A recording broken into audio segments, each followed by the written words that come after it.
ఇప్పుడు no cost cough syrup తో 60 రూపాయల విలువ గల ఇన్హేలర్ పూర్తిగా ఉచితం. దెబ్బకి దగ్గు జలుబు మాయం.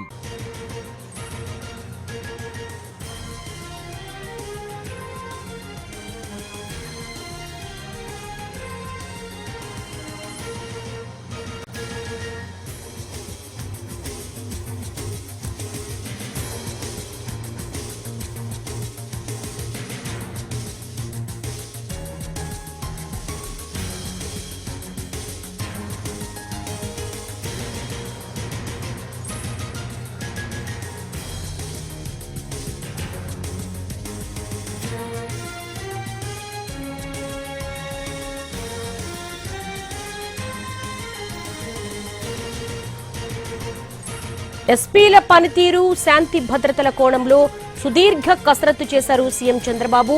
ఈ రోజు ఉదయం హోంమంత్రి డీజీపీతో చంద్రబాబు సమావేశమయ్యారు. ఏపీలో భారీ ఎత్తున ఐపీఎస్ల బదిలీలకు నిర్ణయం తీసుకున్నారు. 14 జిల్లాలకు కొత్త ఎస్పీలను నియమించారు. అలాగే 7 జిల్లాలకు కొత్త ఐపీఎస్ అధికారులను నియమించారు. మరో 7 జిల్లాలకు ఇతర జిల్లాల నుంచి బదిలీ చేశారు. 12 జిల్లాల్లో పాత వారినే కొనసాగించారు. ఇక తిరుపతి తొక్కిసలాట సమయంలో బదిలీ చేసిన సుబ్బారాయుడుకు సంబంధించి కూడా అప్డేట్ చూస్తున్నాము.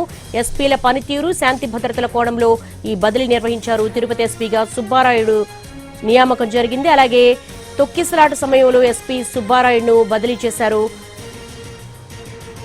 తిరిగి ఇప్పుడు అదే తిరుపతికి ఎస్పీగా సుబ్బారాయుడును నియమిస్తూ ఉత్తర్వులు జారీ చేశారు.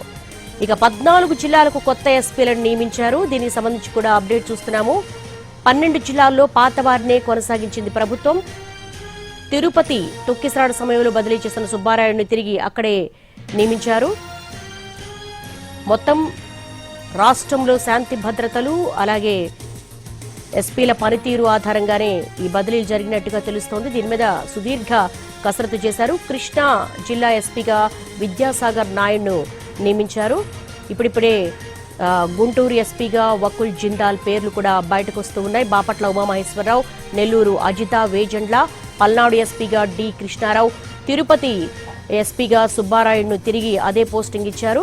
ఇక అన్నమయ్య జిల్లా విషయానికి వచ్చేసరికి ధీరజ్ కునుగిలి నియమించారు. ప్రకాశం ఎస్పీగా హర్షవర్ధన్ రాజు నియమించారు. కడపకి నచ్చికేతును నియమించారు. చిత్తూరు ఎస్పీగా తుషార్ డూడిని నియమించారు. నంద్యాలకు సునీల్ శరాన్ను నియమిస్తూ ఉత్తర్వులు జారీ చేశారు. ఇక సత్యసాయి జిల్లా విషయానికి వచ్చేసరికి ఎస్పీగా సతీష్ కుమార్ నియమించారు.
ఏపీలో భారీ ఎత్తున ఐపీఎస్ల బదిలీలు జరిగాయి. ఇక స్పెషల్లీ తిరుపతి తొక్కిసలాటలో ఆ సమయంలో బదిలీ చేసినటువంటి సుబ్బారాయుడును తిరిగి అదే పోస్టింగ్ ఇచ్చారు. దీనికి సంబంధించి మోర్ డీటెయిల్స్ మా ప్రతినిధి కార్తీక్ అడిగి మరిన్ని వివరాలు తెలుసుకుందాం. కార్తీక్, తిరుపతి తొక్కిసలాట సమయంలో సుబ్బారాయుడును ఇమీడియట్ గా బదిలీ చేశారు. ఇప్పుడు తిరిగి అదే పోస్టింగ్ ఇచ్చారు. ఎలా చూడాలి? అంటే ఖచ్చితంగా దేవి మొత్తం భారీ ప్రస్థానం అనేది కూడా ఏపీ వ్యాప్తంగా కూడా జరిగింది. మొత్తం 14 మారిస్తే ముఖ్యంగా తిరుపతి జిల్లాకు ముఖ్యంగా ప్రస్తుతం ఉన్నటువంటి ఎస్పీని బదిలీ చేస్తూ గతంలో పనిచేసినటువంటి సుబ్బరాయుడుకు కూడా అవకాశం ఇచ్చారు. అయితే గతంలోనే ఏదైతే వైకుంఠ ఏకాదశి తొక్కిసలాట సందర్భంగా జరిగిన తొక్కిసలాట సమయంలో కూడా ముగ్గురిని బాధ్యత చేస్తూ కూడా వారిలో ఒకరుగా కూడా సుబ్బరాయుడిని కూడా బదిలీ చేయడం కూడా జరిగింది. అయితే ఆ తర్వాత న్యాయ కమిషన్ అనేది కూడా న్యాయ విచారణ కమిషన్ అనేది కూడా ఈ యొక్క తొక్కిసలాట ఘటన మీద కూడా ప్రభుత్వం విధించింది. అయితే పూర్తి స్థాయిలో విచారించినటువంటి న్యాయ విచారణ కమిషన్ దాదాపు 4 నెలల పాటు పలు ప్రాంతాలను అక్కడ ఉన్నటువంటి ఉన్నటువంటి ఆధారాలను మొత్తాన్ని సేకరించి ఒక నివేదికను కూడా ఇవ్వడం కూడా జరిగింది. అయితే ఆ నివేదికలో చాలా స్పష్టంగా చెప్పింది, ఒక డిఎస్పీతో పాటు మరొక కింది స్థాయి అధికారి తప్పిదం వల్లే ఈ ఘటన జరిగినట్టుగా కూడా గుర్తించింది. ఆ యొక్క విచారణలో కూడా ఎస్పీ సుబ్బారెడ్డికి సంబంధించి కావచ్చు పూర్తి స్థాయిలో భద్రతా ఏర్పాట్లు అన్ని కూడా చేపట్టారు. ఎక్కడా కూడా ఎలాంటి ఇబ్బందులు కూడా లేవంటూ కూడా ఏదైతే ఎస్పీ సుబ్బారెడ్డికి క్లీన్ చీట్ ఇచ్చినటువంటి నేపథ్యంలోనే తిరిగి ఆయనకు ప్రభుత్వం మళ్ళీ తిరుపతిలో ఉండడానికి కూడా అవకాశం ఇచ్చినట్టుగా కూడా తెలుస్తోంది. ఈ నేపథ్యంలోనే ఆయన మరొక 2-3 రోజుల్లోనే కూడా బాధ్యతలు చేపట్టేటువంటి అవకాశం కూడా ఉంటుంది. All right Karthik, thanks for the live updates.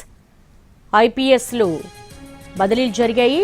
7 జిల్లాలకు సంబంధించి ఎస్పీలుగా కొత్త అధికారులను నియమించారు. ఇక విజయనగరం విషయానికి వస్తే ఏఆర్ దామోదర్ ను నియమిస్తూ ఉత్తర్వులు జారీ చేశారు. ఇక కృష్ణా జిల్లా విద్యాసాగర్ నాయుడు, నెల్లూరు ఎస్పీగా అజితా బేజండ్లను నియమించారు. ఇక గుంటూరు వకుల్ జిందాల్ను నియమించారు. తిరుపతి ఎస్పీగా సుబ్బారాయుడును తిరిగి అదే పోస్టుకు పంపించారు.